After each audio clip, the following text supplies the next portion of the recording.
जय हिंद मेरे भाई। क्या हाल है आप लोगों के। उम्मीद करते हैं आप सभी बच्चे स्वस्थ होंगे, मस्त होंगे और अपने पढ़ाई में लीन होंगे। देखिए, आज हम लोग का बहुत ही इम्पोर्टेंट टॉपिक है बायोलॉजी का, जिसका नाम है ब्लड अर्थात रक्त। आज हम लोग मनुष्य के रगों में बहने वाले उस खून का अध्ययन करेंगे जिसका हमारे गांव समाज में विशेष रूप से चर्चा होता है। देखिए, इस ब्लड को अन्य नामों से भी जाना जाता है। इसे ही हम कहते हैं खून। इसे क्या कहते हैं? खून। और गांव घर के भाषा में बाबू इसी को कहा जाता है लहू।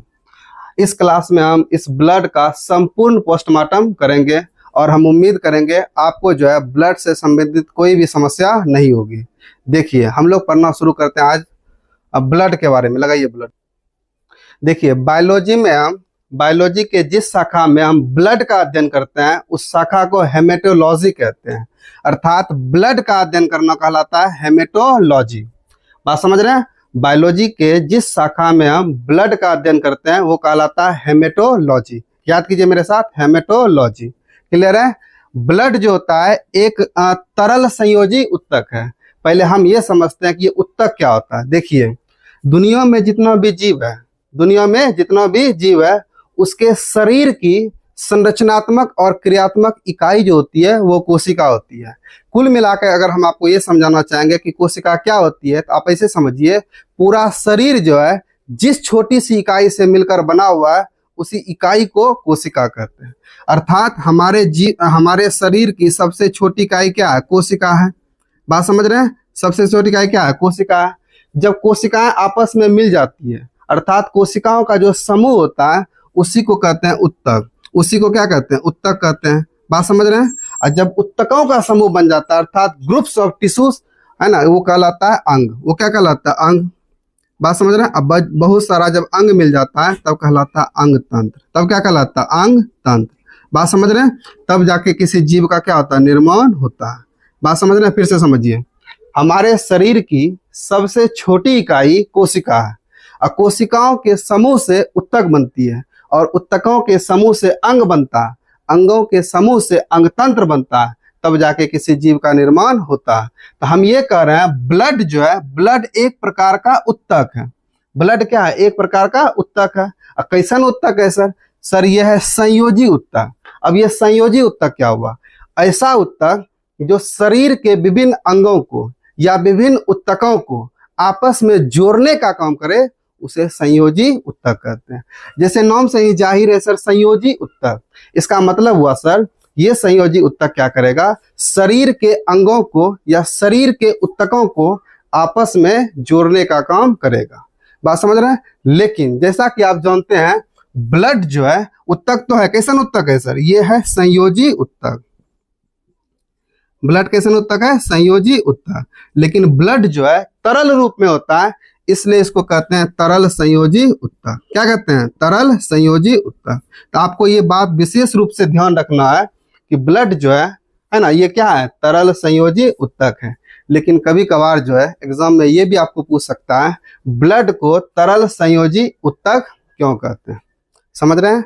ब्लड को तरल संयोजी उत्तक क्यों कहते हैं? देखिए, ब्लड जो है हमारे रगों में अर्थात हमारे नसों में अर्थात हमारे वाहिनी में, रक्त वाहिनी में, समझ रहे हैं, बहता है। अब ये होता क्या एक्चुअल में, जब खून जो है हमारे नसों में बहता है तो शरीर के विभिन्न उत्तकों को एक दूसरे से जोड़ने का काम करता है अर्थात एक दूसरे से कनेक्ट करने का काम करता है। इसलिए इसको संयोजी उत्तक कहते हैं। चूंकि इसकी प्रकृति तरल है, लिक्विड फॉर्म है, इसलिए इसे तरल संयोजी उत्तक कहते हैं। बात समझ गए? इस पॉइंट को आप समझ गए कि ब्लड जो है एक तरल संयोजी उत्तक है। क्यों है इसका भी मतलब आप समझ गए। क्लियर है? चलिए, अब जो है ब्लड का पीएच मान होता है सर 7.4। अब आप ये सोचिएगा सर ये पीएच मान क्या? देखिए, इस पृथ्वी पर क्या कह रहे हैं, इस पृथ्वी पर कुछ ऐसे पदार्थ है जिसकी प्रकृति अम्लीय है और कुछ ऐसे पदार्थ है जिसकी प्रकृति क्षारीय है और कुछ ऐसे पदार्थ है जिसकी प्रकृति उदासीन है। अम्ल जो है वो होता है जो स्वाद में खट्टा होता है। बात समझ रहे? फिर से सुनिए, अम्ल वह पदार्थ है जो स्वाद में खट्टा होता है और क्षार जो है वह पदार्थ है जो स्वाद में कड़वा होता है। अब एक बात बताइए, अम्ल का पता लगाने के लिए हमको उसको टेस्ट करना पड़ेगा। इसका मतलब जब हम उसको खाएंगे स्वाद में खट्टा लगेगा तो अम्ल है, और कड़वा लगेगा तो क्षार है। लेकिन हम आपसे एक बात कहते हैं, क्या हर चीज को क्या कह रहे हैं, क्या हर चीज को हम चाट के देखेंगे, उसका स्वाद लेके पता करेंगे कि वो अम्लीय है कि क्षारीय है? कोई ऐसा हम नहीं कर सकते। इसका कारण समझिए, अगर हम हर चीज को चाट के करेंगे तो कुछ ऐसे भी पदार्थ है जो जहरीले हैं। बात समझ रहे हैं? कुछ क्या जहरीले भी पदार्थ है, अगर हम उसको चाट के टेस्ट करेंगे और बताएंगे ये अम्लीय है या क्षारीय है, तो इससे हमारी जान भी जा सकती है। इसीलिए क्या कर रहे हैं, इसीलिए पीएच स्केल आता है। एगो क्या आता है, पीएच स्केल। वो ये बतलाता है कि कोई पदार्थ अम्लीय है कि क्षारीय है या फिर उदासीन है। तो हम कैसे समझेंगे सर अम्लीय है, क्षारीय या उदासीन है? देखिए, अगर पीएच मान बाबू 7 से कम हुआ, अगर पीएच मान 7 से कम हुआ तो ये हो जाएगा सर अम्लीय। ये क्या हो जाएगा, अम्लीय। अगर पीएच मान 7 से अधिक हो गया, पीएच मान 7 से अधिक हो गया तो ये हो जाएगा क्षारीय। ये क्या हो जाएगा, क्षारीय हो जाएगा। लेकिन अगर पीएच मान 7 ही हो गया, इसका मतलब ये हो जाएगा सर उदासीन। ये क्या हो जाएगा, उदासीन। बात समझ रहे हैं? अब यहाँ पे देखिए, यहाँ जो है ब्लड है, इसका पीएच मान 7.4 है। इसका मतलब 7 से कुछ ही ज्यादा है। इसका मतलब ये हुआ कि 7 से अगर अधिक हुआ तो इसकी प्रकृति क्या होगी, क्षारीय होगी। अगर इसको टेस्ट वाइज हम देखेंगे तो टेस्ट में ये हल्का जो है कड़वा होगा। कैसा होगा, कड़वा होगा। बात समझ रहे हैं? तो ब्लड का पीएच मान 7.4 होता है। इसका मतलब ये क्या है, क्षारीय है। और इसका तात्पर्य है, अगर ये स्वाद में हम चेक करेंगे तो स्वाद में ये जो है कड़वा होगा। बात समझ रहे हैं? चलिए इसके बाद लगाइए। अब हम देखते हैं सर ब्लड की मात्रा, हमारे शरीर में कितना ब्लड है, इस मात्रा को हम समझेंगे। देखिए, हमारे शरीर में ब्लड की जो मात्रा है ये शरीर के आकार पे निर्भर करता है। बात समझ रहे हैं? अर्थात आपके वजन पे ये बात डिपेंड करता है कि आपके शरीर में कितना ब्लड होगा। लेकिन एक एवरेज देखा जाए तो एक वयस्क मनुष्य में अर्थात एडल्ट मनुष्य में ब्लड जो होता है 4.5 से लेकर 5.5 लीटर के बीच होता है। बात समझ रहे हैं? फिर से समझिए, हमारे शरीर में ब्लड की जो मात्रा है ये इस बात पे डिपेंड करती है कि हमारे शरीर का आकार कैसा। समझ रहे हैं? फिर से समझिए, अगर हमारा मान के चलिए शरीर जो है एवरेज है ना, एवरेज है, हमारे शरीर का वजन जो है एवरेज है, औसत है, तो हमारे शरीर में ब्लड जो है 4.5 से लेकर 5.5 लीटर के बीच हो सकता है। समझ रहे हैं? लेकिन अगर हम बात करें सर नवजात शिशु का, किसका बात करें, नवजात शिशु का, छोटे बच्चों का, तो उसमें ब्लड जो है 300 से 400 ml के बीच हो सकता है। क्लियर है? लेकिन एक बात हम आपको और समझा रहे हैं, अगर हमारा शरीर जो है, हमारे शरीर में जो भी द्रव्यमान होगा उस द्रव्यमान का 7 या 7.5% जो है हमारे शरीर में ब्लड होगा। बात समझ रहे हैं? फिर से समझिए, अगर कोई आदमी 1 कुंटल का है तो एवरेज जो है उसके शरीर में जो ब्लड होगा वो 7 लीटर से लेकर 7.5 लीटर के बीच होगा। क्लियर है? यही लिखे हैं, शरीर के कुल वजन का 7 से 7.5% जो है हमारे शरीर में ब्लड होता है। क्लियर है? चलिए ऊपर कीजिए। अब देखिए, अब थोड़ा सा ब्लड के प्रकृति के बारे में हम लोग देखेंगे, सॉरी संगठन के बारे में देखेंगे, आखिर ब्लड सर कैसे बना होता है। ठीक है, देखिए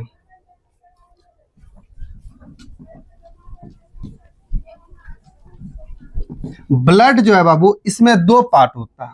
ब्लड में क्या पार्ट है, 2 पार्ट है। एक पार्ट का नाम है तरल भाग, एक का क्या नाम है, तरल भाग। बात समझ रहे हैं? और दूसरा जो है वो है ठोस भाग। दूसरा क्या है, ठोस भाग। बात समझ रहे हैं? एक क्या हुआ, तरल भाग, और दूसरा है ठोस भाग। क्लियर है? तरल भाग जो है ब्लड में, उसका नाम है प्लाज्मा। क्या नाम है, प्लाज्मा। समझ रहे हैं? और जबकि ठोस भाग में 3 कंपोनेंट्स है। पहला का नाम है आरबीसी। क्या नाम है, आरबीसी। दूसरा का नाम है सर डब्ल्यूबीसी। पहला का नाम आरबीसी, दूसरा का नाम डब्ल्यूबीसी, और तीसरा का नाम है प्लेटलेट्स। क्या नाम है, प्लेटलेट्स। बात समझ रहे हैं? इसको हिंदी में कहते हैं पट्टिकाणु, रक्त पट्टिकाणु। बात समझ रहे हैं? क्या कहते हैं, रक्त पट्टिकाणु। क्लियर है?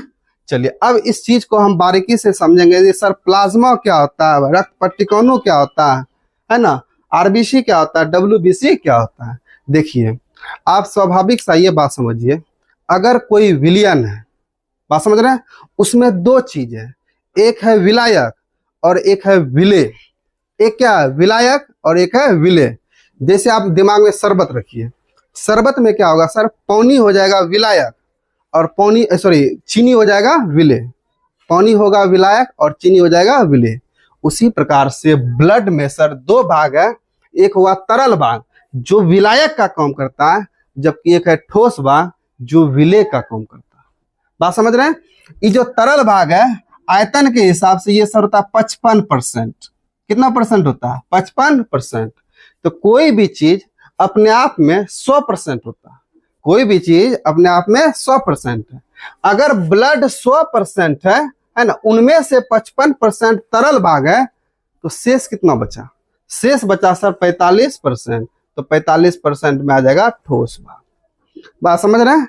अब देखिए आयतन के हिसाब से अगर हम देखा जाए तो परसेंट जो है तरल भाग अर्थात प्लाज्मा का ज्यादा है, क्योंकि यह एक विलायक है जो इन सभी तत्वों या इन सभी है ना कंपोनेंट्स को अपने में घुलाने का कार्य करता है।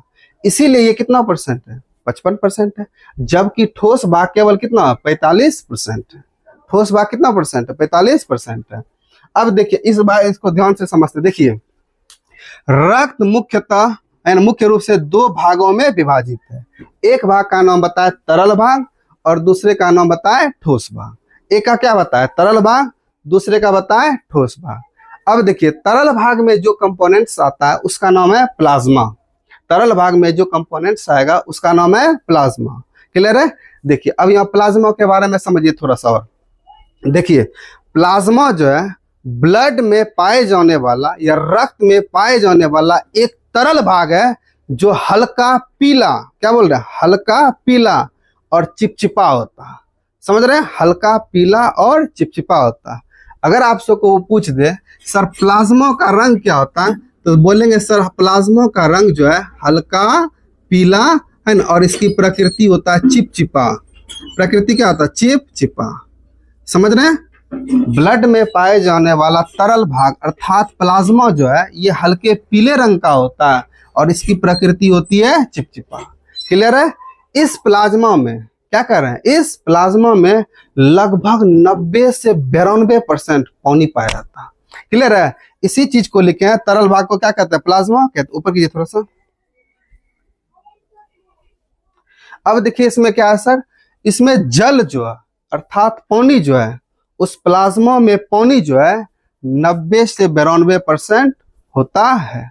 अब इस पानी का क्या काम है सर प्लाज्मा में? ये क्या करता है, पानी विभिन्न घटकों को घोलता है, अपने में विभिन्न घटक को क्या करता है? घोलता है। अब आप कहिएगा सर विभिन्न घटक क्या हुआ? पानी के अलावा जो सब भी घटक बचा उसको घोलने का काम जो है पानी ही करता है, और पानी जो है किस में रहता है? प्लाज्मा में। ये लगभग कितना होता है? 90 से 92%। अगर आपके एग्जाम में 90% भी आ जाए और 92% भी आ जाए तो आपको मारना मेरे भाई 92%। कितना मारना?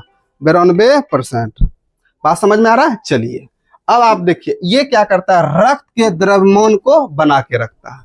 अगर ये पानी का अंश नहीं रहेगा तो ब्लड का जो वजन है अर्थात द्रव्यमान जो है वो घट बढ़ सकता है। ये क्या करता है, बेसिकली ब्लड के द्रव्यमान को बना के रखता है, अर्थात उसको कांस्टेंट बना के रखता है।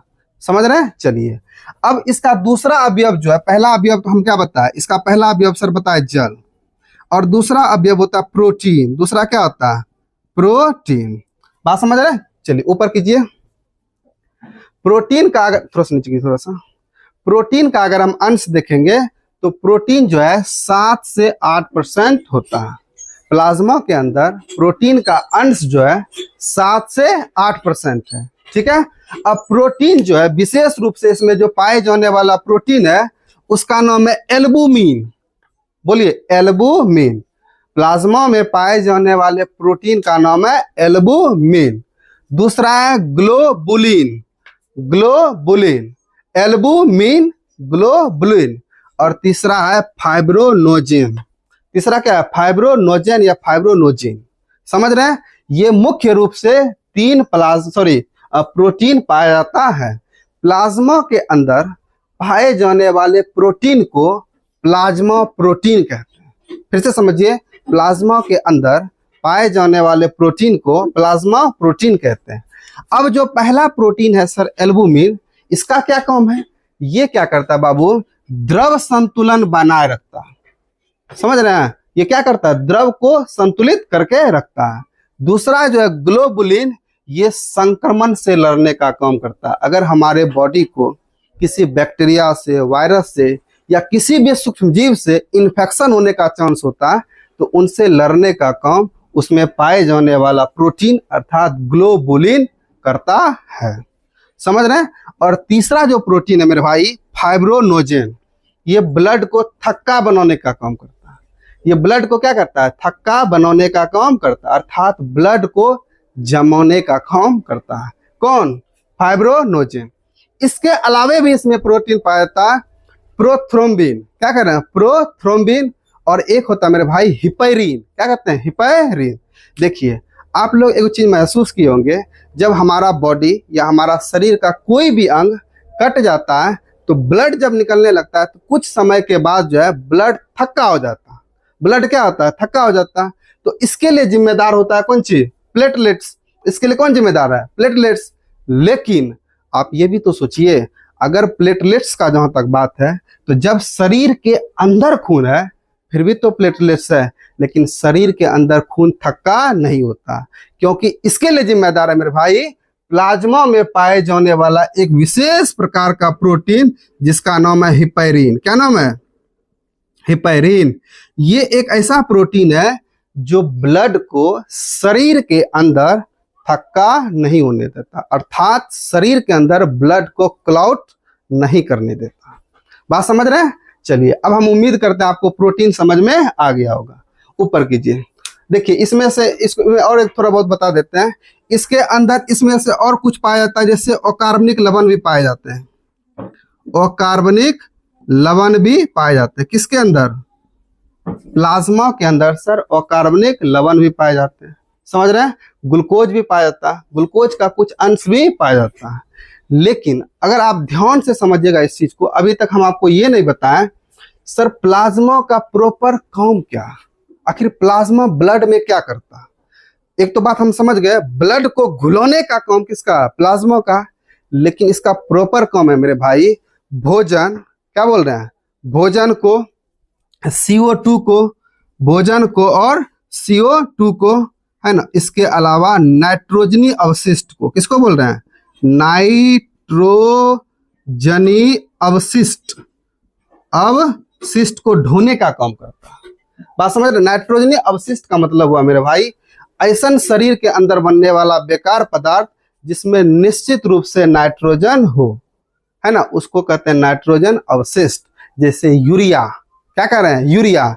तो इस सब को, है ना, बहा के निकालने या ढोने का काम करता है प्लाज्मा। अगर आपको पूछे कोई प्लाज्मा का सर प्रॉपर क्या काम है, तो बोलेंगे भोजन, कार्बन डाइऑक्साइड और नाइट्रोजन अवशिष्ट या बेकार पदार्थों को ढोना। ये प्रॉपर काम हुआ किसका? प्लाज्मा का। हम उम्मीद करते हैं आपको प्लाज्मा समझ में आ गया होगा। अब हम स्टार्ट करते हैं रक्त के ठोस भाग को। किसको स्टार्ट करते हैं? रक्त के ठोस भाग को। इसमें सबसे पहला कंपोनेंट्स जो है वो है आरबीसी। सबसे पहला कंपोनेंट्स क्या? आरबीसी। देखिए, आरबीसी जो होता है इसका फुल फॉर्म अगर आप देखिएगा, आर का मतलब होता है रेड, बी का मतलब होता है ब्लड और सी का मतलब होता है सेल्स, रेड ब्लड सेल्स, या कोई कोई बुक लिखता है रेड ब्लड कार्पोसेल्स। बात समझ रहे हैं? हिंदी हुआ लाल रक्त कणिका। हिंदी क्या हुआ? लाल रक्त कणिका। ये लिखे हैं लाल रक्त कणिका, यानी कि आरबीसी। बात समझ रहे हैं? और जबकि डब्ल्यूबीसी जो है मेरे भाई, डब्ल्यूबीसी इसका मतलब हुआ व्हाइट ब्लड कार्पोसेल्स, यानी कि व्हाइट ब्लड सेल्स भी आप बोल सकते हैं। हिंदी हुआ श्वेत रक्त कणिका। हिंदी क्या हो गया? श्वेत रक्त कणिका। इसके अलावा होता है सर रक्त पट्टिकाणु। क्या होता है? रक्त पट्टिकाणु, और इसको इंग्लिश में कहते हैं ब्लड प्लेटलेट्स। क्या कहते हैं? Blood platelets. ये तीनों कंपाउंड जो है, कंपोनेंट्स जो है, कंपाउंड करें कंपोनेंट्स जो है, ये ठोस भाग के अंतर्गत आता है और इस तीनों का एक अलग अलग स्पेशल नाम भी है। देखिए आरबीसी जो है, क्या करें मेरे भाई, आरबीसी जो है इन्हें एरिथ्रोसाइट्स भी कहा जाता है, समझ रहे हैं? तो इसलिए हमने लिख दिया है इन्हें एरिथ्रोसाइट्स भी कहते हैं, ठीक है। जबकि दूसरा जो है डब्ल्यूबीसी, इन्हें ल्यूकोसाइट्स कहते हैं। क्या कहते हैं? ल्यूकोसाइट्स। और आखिरी जो है ब्लड प्लेटलेट्स यानी कि रक्त पट्टिकाणु, इसे थ्रोम्बोसाइट्स भी कहते हैं। समझ रहे हैं? एक बार याद कीजिए, आरबीसी को एरिथ्रोसाइट्स, आरबीसी को एरिथ्रोसाइट है ना, डब्ल्यूबीसी को ल्यूकोसाइट्स, डब्ल्यूबीसी को ल्यूकोसाइट्स। और तीसरा ब्लड प्लेटलेट्स, इन्हें कहते हैं सर थ्रोम्बोसाइट्स, है ना। हो गया एरिथ्रोसाइट, ल्यूकोसाइट और थ्रोम्बोसाइट्स, है ना। ये नाम भी आपको याद रखना। चलिए ऊपर कीजिए। अब देखिए, अब हम लोग ये समझेंगे कि आखिर जो है इस तीनों में से आरबीसी, डब्ल्यूबीसी और प्लेटलेट्स, आरबीसी, डब्ल्यूबीसी और प्लेटलेट्स, ये तीनों में से बड़ा कौन होता है सर? आरबीसी, डब्ल्यूबीसी और प्लेटलेट्स में बड़ा कौन होता है? अगर आकार पे तुलना करेंगे, क्या कर रहे हैं, आकार पे तुलना करेंगे मेरे भाई, सबसे बड़ा जो होता है वो होता है डब्ल्यूबीसी। सबसे बड़ा कौन होता है? डब्ल्यूबीसी। उनसे छोटा होता है आरबीसी और सबसे छोटा होता है प्लेटलेट्स। समझ रहे हैं? फिर से समझिए, आकार में देखेंगे अगर हम, है ना, डब्ल्यूबीसी सबसे बड़ा होगा, आरबीसी जो है सबसे सॉरी उससे छोटा होगा और प्लेटलेट्स जो है सबसे छोटा होगा। बात समझ रहे हैं? चलिए एक मिनट। तो आकार के आधार पर सबसे बड़ा है सर डब्ल्यूबीसी, उनसे छोटा है आरबीसी और सबसे छोटा मेरे भाई प्लेटलेट्स। लेकिन अगर हम संख्या के आधार पर बात करें, बात समझ रहे हैं? किसके आधार पर? संख्या के आधार पर, है ना। तो सबसे ज्यादा संख्या जो होता है वो होता है सर आरबीसी का। ब्लड के अंदर सबसे अधिक संख्या होता है आरबीसी का, उनसे कम संख्या होता है प्लेटलेट्स का। उनसे कम संख्या किसका होता है? प्लेटलेट्स। बात समझ रहे हैं? और जबकि सबसे कम संख्या होता है उसका सर डब्ल्यूबीसी का। फिर से समझिए, ये बताया हम आकार के आधार पर, बड़ा और छोटा के आधार पर। सबसे बड़ा होगा कण जो है किसका? डब्ल्यूबीसी का। उनसे छोटा होगा आरबीसी और सबसे छोटा होगा मेरे भाई प्लेटलेट्स। जबकि हम संख्या के आधार पर कहेंगे, ब्लड के अंदर सबसे अधिक संख्या होता है आरबीसी का, उनसे कम होता है प्लेटलेट्स का और सबसे कम होता है मेरे भाई डब्ल्यूबीसी का। अब आप ये सोचिएगा सर, संख्या के आधार पे हमको बताइए लगभग अप्रॉक्स जो है कितना आरबीसी का कण ब्लड के अंदर होता है। तो देखिए आरबीसी का कण जो है ब्लड के अंदर मिलियंस में होता है। क्या कर रहे हैं? आरबीसी का कण ब्लड के अंदर मिलियंस में होता है। 1 मिलियन में मेरे भाई 10 लाख, बस में बोले मिलियंस मैंने 10 लाख से ज्यादा। क्लियर है? जबकि प्लेटलेट्स का जो कण है ना, प्लेटलेट्स का जो कण है, इनकी संख्या जो है ये होती है सर लाखों में। किसमें होती है? लाखों में। समझ रहे हैं? जबकि डब्ल्यूबीसी की संख्या जो होती है ये होती है सर हजारों में। किसमें होती है? हजारों में। तो सबसे ज्यादा संख्या हो जाएगा आरबीसी का, उनसे कम प्लेटलेट्स का और सबसे कम मेरे भाई डब्ल्यूबीसी का। तो संख्या के आधार पर और आकार के आधार पर आप समझ गए कि किनकी संख्या ज्यादा होगी और किनका आकार बड़ा होगा, किनका आकार छोटा होगा।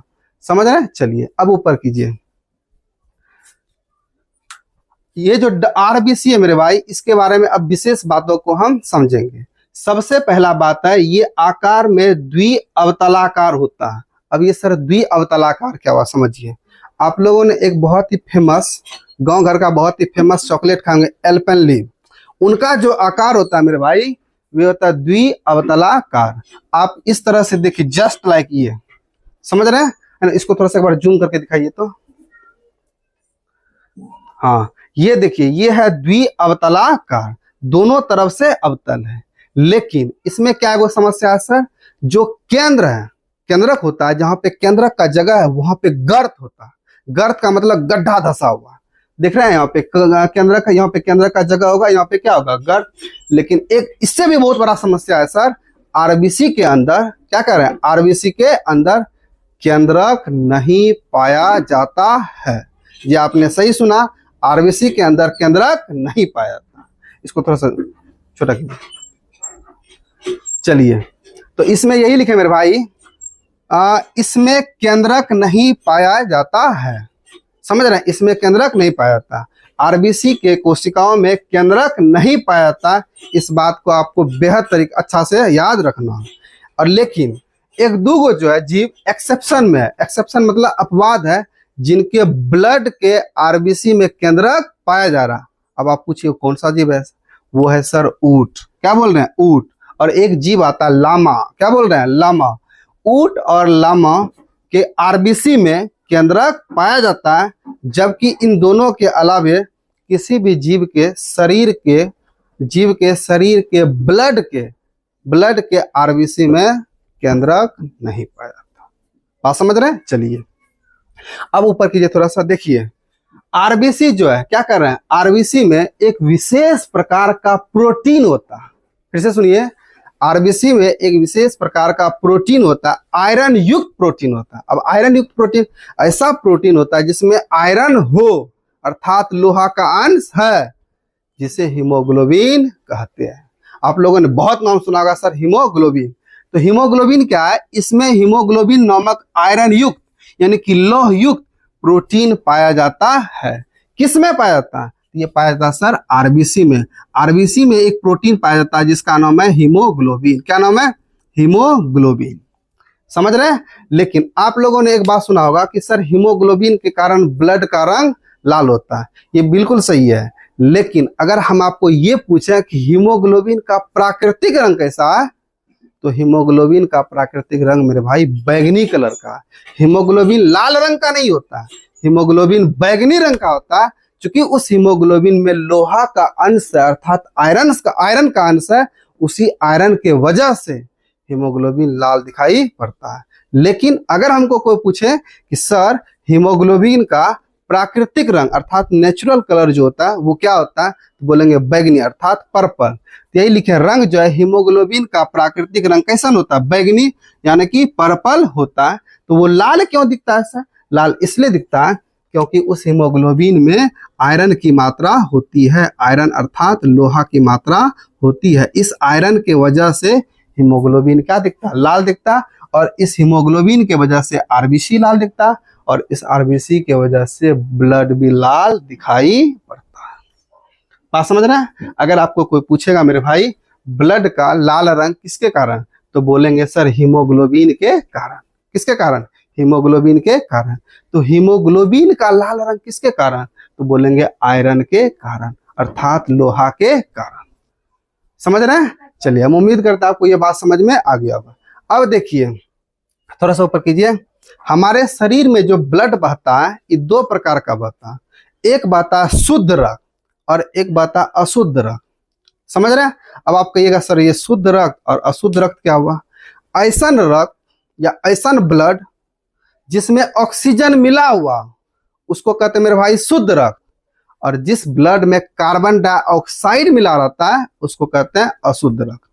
समझ रहे हैं। फिर से सुनिए, जिस ब्लड में ऑक्सीजन मिला हुआ हो उसको शुद्ध रक्त, और जिस ब्लड में कार्बन डाइऑक्साइड मिला हो उसको अशुद्ध रक्त यानी कि गंदा खून कहते हैं। समझ रहे हैं। शुद्ध रक्त जो है इसका कलर होता है चमकीला लाल। अब पूछेगा किसके कारण होता है, तो बोलेंगे सर हीमोग्लोबिन के कारण। जबकि अशुद्ध रक्त का जो रंग होता है मेरे भाई वो लाल बैगनी कलर का होता है, अर्थात लाल और बैगनी कलर के मिक्स कलर का होता है। समझ रहे हैं। चलिए ऊपर कीजिए। अब आ रहे हैं हम लोग आरबीसी के कार्य को पढ़ेंगे। आरबीसी के कार्य को पढ़ेंगे। देखिए क्या काम करता है आरबीसी जो है, आरबीसी ब्लड को ढोने का काम करता है, सॉरी ब्लड को ढोने का काम करता है, ऑक्सीजन और कार्बन डाइऑक्साइड को ढोने का काम करता है। बात समझ रहे हैं। तो इसका मुख्य काम हो जाएगा सर ऑक्सीजन का परिवहन करना, जबकि इसका एक और काम है सर कार्बन डाइऑक्साइड का भी परिवहन करना। अगर आपके ब्लड में क्या करें, अगर आपके ब्लड में हीमोग्लोबिन की मात्रा घट जाएगी तो इसका मतलब हुआ आपके खून शरीर में बहने वाले खून में ऑक्सीजन की मात्रा घट जाएगी। और अगर आपके शरीर में मेरे भाई ऑक्सीजन की मात्रा घट जाएगी तो आपके शरीर के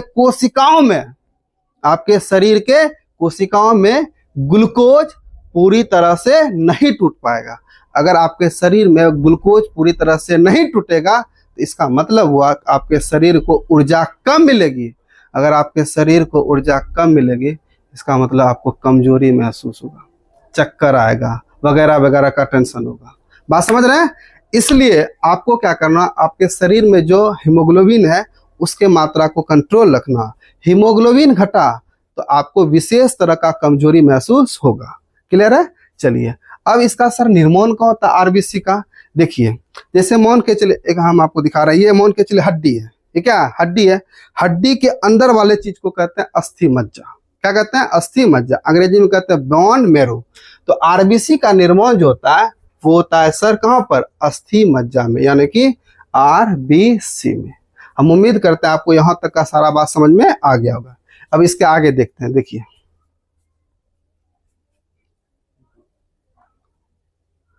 अब देखिए, अब सवाल होता है कि सर ये आरबीसी का जीवन काल कितना होता है, अर्थात कितने दिनों तक ये आरबीसी जिंदा रह सकता है।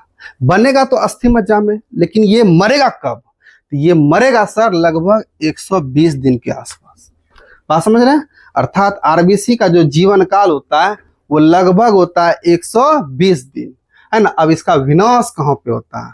आप लोगों ने शरीर के अंदर एक अंग का नाम सुना, स्प्लीन। क्या कह रहे हैं? स्प्लीन। इसको हिंदी में कहते हैं मेरे भाई तिल्ली, और इसी को कहा जाता है प्लीहा। इसी प्लीहा में, स्प्लीन में आरबीसी का विनाश हो जाता है, अर्थात आरबीसी नष्ट हो जाता है। समझ रहे हैं? इसके अलावा जो है लीवर में भी इसका विनाश होता है। किसका? आरबीसी का। तो इसीलिए हम लिखे हैं सर इसका विनाश जो होता है तिल्ली प्लीहा, इसी का नाम है मेरे भाई, तिल्ली बोलो या प्लीहा। अंग्रेजी में कहते हैं स्प्लीन। क्या कहते हैं? स्प्लीन। और यकृत में इसका विनाश होता है। समझ रहे हैं? लेकिन अब समझिए, आरबीसी का इतना सारा काम हम आपको समझा दिए। आरबीसी में अब क्या दिक्कत है समझिए। आरबीसी के कमी से भी रोग होता है, आरबीसी के कमी से भी रोग होता है, और एक विशेष बात बोले, आरबीसी के अधिकता से भी रोग होता है। अभी तक आप लोगों ने यह सुना होगा सर आरबीसी के कमी से रोग होता है, जिसका नाम है एनीमिया। क्या नाम है? एनीमिया। बात समझ रहे हैं? इसको हिंदी में कहते हैं अरक्तता। हिंदी में क्या कहते हैं? अरक्तता। अगर आपको कोई पूछेगा कि अरक्तता जो किसके कारण होता है, तो बोलेंगे सर आरबीसी के कमी से।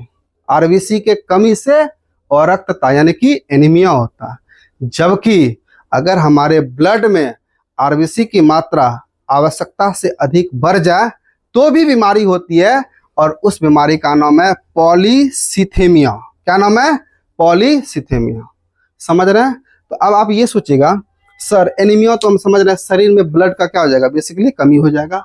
ये पॉलीसिथेमिया क्या, हम कैसे समझेंगे पॉलीसिथेमिया हो गया? देखिए, जिस मनुष्य को पॉलीसिथेमिया नाम का रोग होता है, उसका जो स्किन होता है, चमड़ी होता है, उस पर काला काला धब्बा बन जाता है। अर्थात पॉलीसिथेमिया जो है एक ऐसा बीमारी है जिसमें आरबीसी की संख्या बढ़ जाती है, आरबीसी की मात्रा बढ़ जाती है, जिसके वजह से हमारे शरीर के स्किन पर, चमड़ी पर काले काले रंग का धब्बा बन जाता है। समझ रहे हैं? यही होता है सर पॉलीसिथेमिया। क्लियर है? अब देखिए, ये क्लास थोड़ा सा लंबा हो जाएगा, है ना, इसलिए हम आज इसको यहीं तक रखते हैं, आरबीसी तक। नेक्स्ट पार्ट इसका आएगा जिसमें हम डब्ल्यूबीसी और प्लेटलेट्स का विशेष रूप से चर्चा करेंगे। मिलते हैं अगले नेक्स्ट क्लास में, तब तक के लिए धन्यवाद। जय।